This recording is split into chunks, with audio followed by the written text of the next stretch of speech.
Hai, thank you banyak sudah mengklik video ini. Di video kali ini kita akan membahas tentang seorang wanita yang bisa dibilang memiliki nasib kurang beruntung di antara saudaranya yang lain, yang akhirnya dia harus kehilangan nyawa di tangan orang terdekatnya. Mau tahu seperti apa kisahnya? Cus, kita langsung aja. Lakewood merupakan sebuah kota yang terletak di Cuyahoga County, Ohio, Amerika Serikat. Kota ini memiliki populasi sekitar 53.000 jiwa, menjadikannya kota terbesar ketiga di Cuyahoga County setelah Cleveland dan Parma. Lakewood adalah rumah bagi populasi muda dan beragam, termasuk sejumlah besar imigran. Di kota ini tinggallah keluarga Tyberski. Keluarga ini terdiri dari pasangan suami istri yang bernama Daryl dan Janet. Mereka memiliki 3 orang anak yang bernama Rachel atau biasa dipanggil Shelly, Hannah, dan Paige. Bisa dibilang keluarga ini bukanlah keluarga yang harmonis, khususnya hubungan Rachel dan ibunya. Di mata ibunya, Rachel merupakan anak yang bermasalah. Namun Rachel memiliki hubungan yang baik dengan ayahnya Daryl, walaupun terkadang ayahnya sedikit kasar dengan Rachel. Sebagai pasangan suami istri, Janet dan Daryl memiliki hubungan yang kacau. Sering terjadi pertengkaran di antara keduanya. Hubungan rumah tangga yang tidak harmonis ini berdampak buruk bagi pekerjaan Daryl sebagai pengacara karena Janet kerap mendatangi Daryl di kantor tempat di mana dia bekerja untuk bertengkar. Suatu malam di tahun 1999, tragedi menimpa keluarga Tyberski. Saat itu Daryl sedang mengemudi pulang dan terjadi kecelakaan mobil yang merenggut nyawa Daryl. Musibah ini menjadi pukulan terberat bagi keluarganya, terlebih Rachel. Saat ayahnya meninggal, kala itu Rachel masih berusia 8 tahun. Dia dengan tabah menerima kepergian ayahnya. Saat Rachel beranjak remaja, dia sering terlibat pertengkaran dengan ibunya. Tumbuh di situasi keluarga seperti itu menyebabkan kesehatan mentalnya menurun. Dia kemudian didiagnosa mengalami gangguan bipolar. Lain halnya dengan Rachel, Hannah dan Paige merupakan anak yang sempurna di mata ibunya. Janet sangat mengagumi keduanya. Mereka tumbuh menjadi anak yang berprestasi di sekolahnya. Rachel pada usia remajanya diketahui beberapa kali pergi meninggalkan rumah. Hingga pada tahun 2011, Rachel bertemu dengan seorang pria bernama Tommy Fialco yang berusia 40 tahun. Dia berprofesi sebagai musisi. Tommy pernah menikah sebelumnya. Dia memiliki 1 orang anak. Mereka menjalin hubungan hingga Rachel hamil dan melahirkan bayi laki-laki bernama Cole. Tommy saat itu sedang berjuang dengan kecanduannya terhadap alkohol dan keluar dari kehidupan Cole dan Rachel sampai tahun 2014. Kemudian mereka menjalin kembali hubungan mereka. Pada tahun yang sama, Hannah melanjutkan pendidikannya dan terdaftar sebagai mahasiswa di Oberlin College yang merupakan sekolah seni liberal bergengsi, dan Paige pergi ke Nebraska. Rachel tinggal bersama anaknya Cole di rumah Janet. Sejak kehadiran Cole, Janet sangat bahagia dan menghabiskan sebagian besar waktunya bersama cucunya itu. Suatu ketika, Rachel memberitahu ibunya bahwa dia dan Tommy sedang mencari apartemen dan mungkin akan segera pindah dan akan membawa Cole untuk tinggal bersama mereka. Rupanya Janet tidak senang mendengar hal itu.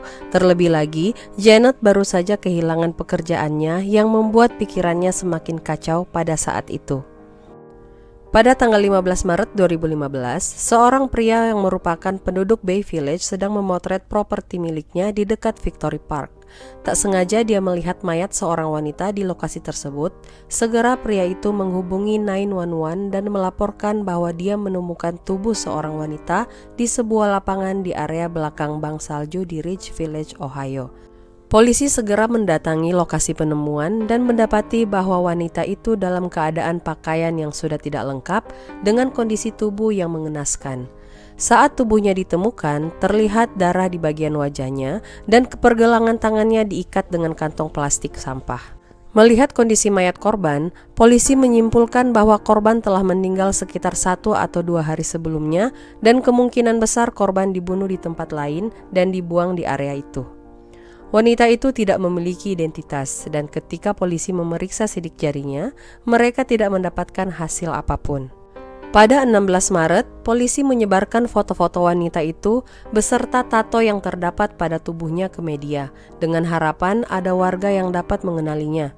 North Ridgeville police are taking all of the steps they can to try and identify the woman whose body was found in that field here in North Ridgeville Sunday afternoon near the Ohio Turnpike, not far from Lorain Road.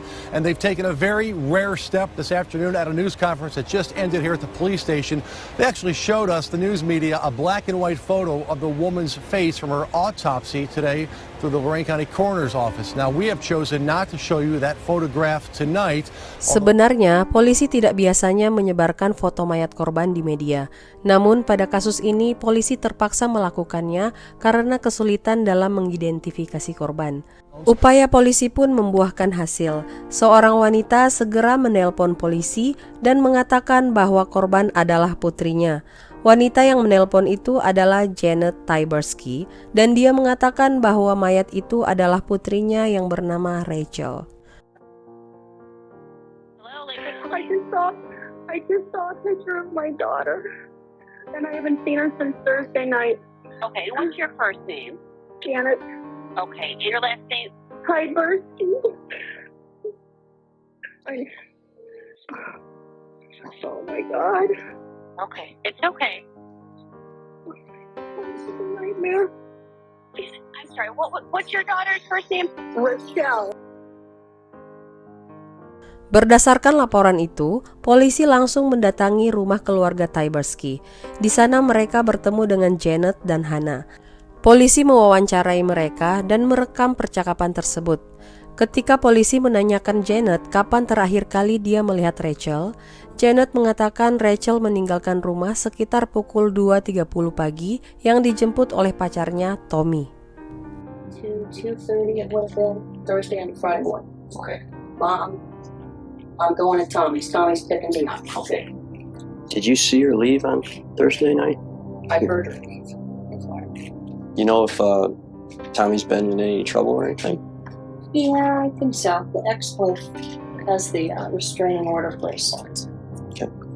He does have a weapon in his apartment. Good. Scared.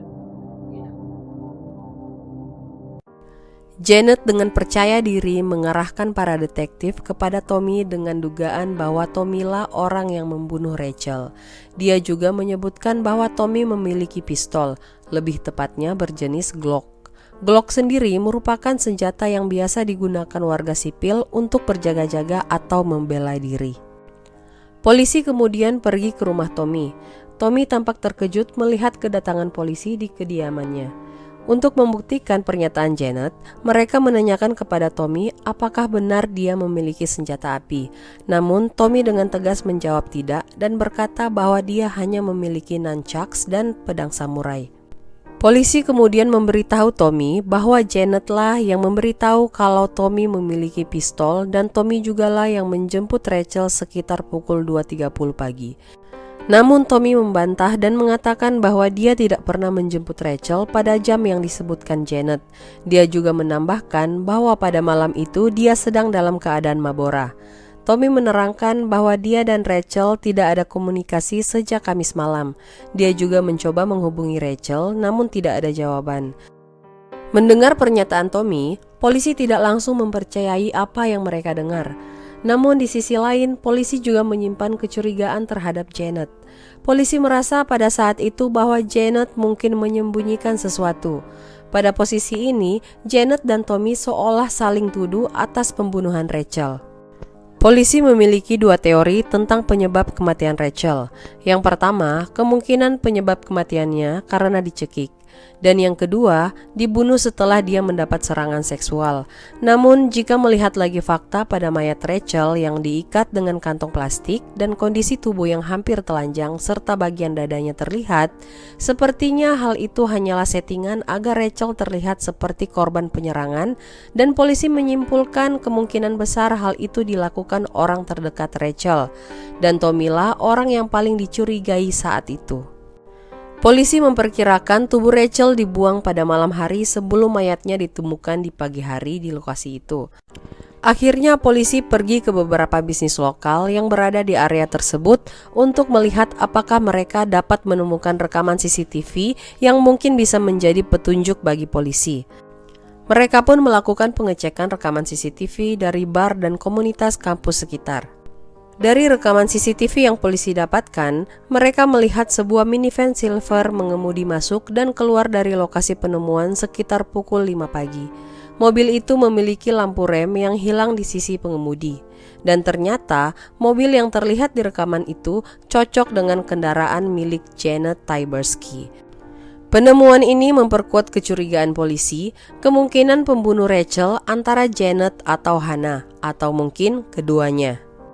Pada tanggal 5 Mei 2015, sekitar pukul 12.15 siang, polisi kembali mendatangi rumah Janet untuk memberi surat perintah penggeledahan kendaraannya dan mengatakan bahwa mereka telah mengetahui segala kebohongannya.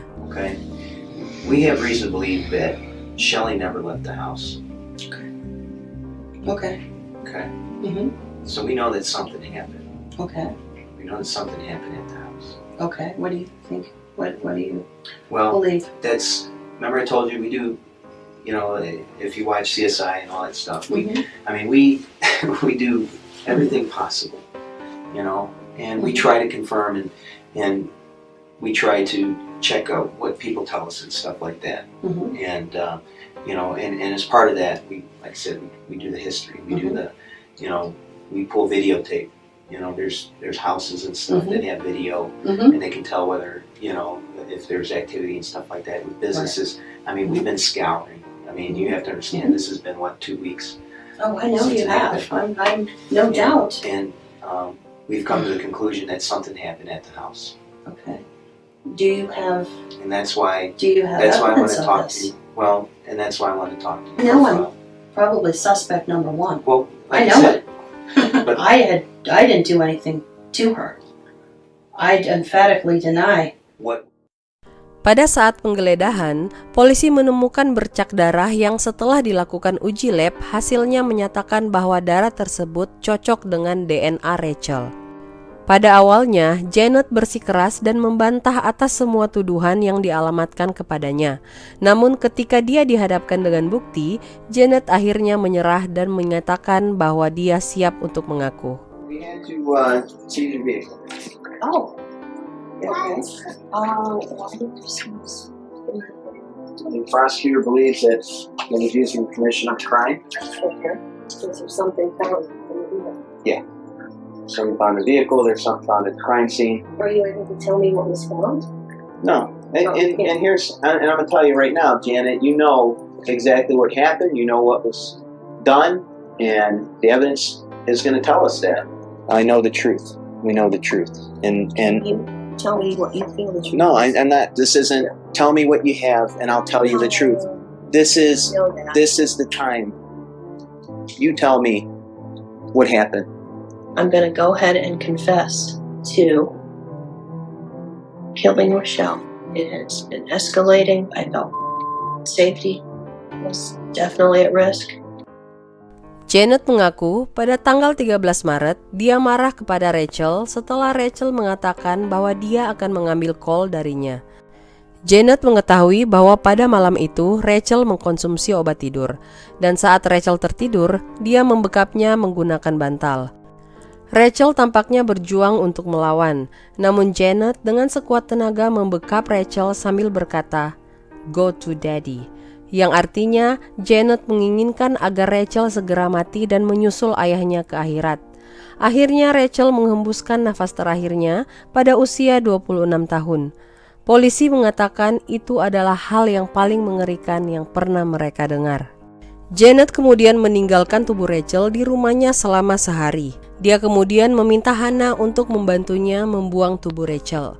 Janet menjemput Hannah pada hari Sabtu 14 Maret 2015.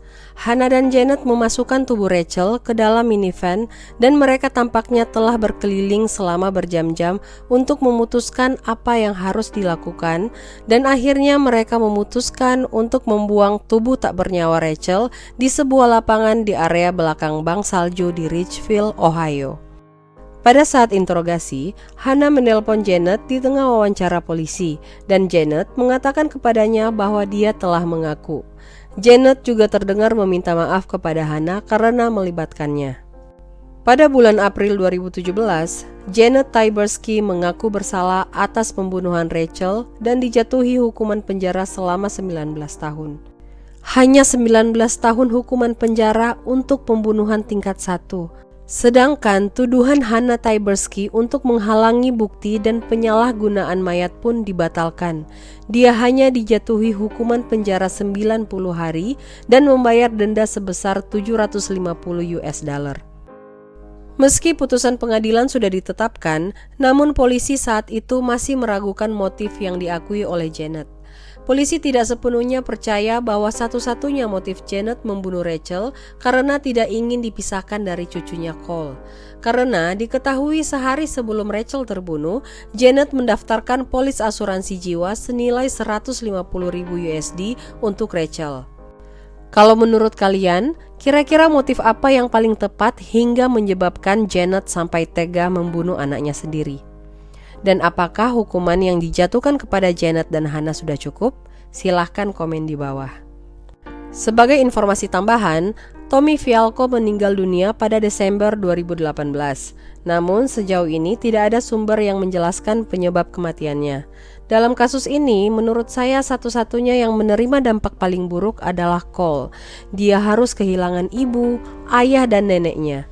Sayangnya tidak ada info lebih lanjut bagaimana nasib Cole saat ini. Apakah dia dititipkan di panti asuhan atau dirawat oleh salah satu anggota keluarga mereka.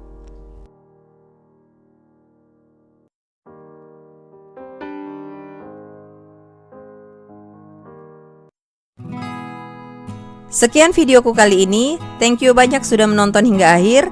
Tekan tombol like kalau kamu suka dengan video ini, dan jangan lupa subscribe, share, dan komen untuk ide-ide video selanjutnya. Stay healthy, stay amazing, and see you in my next video.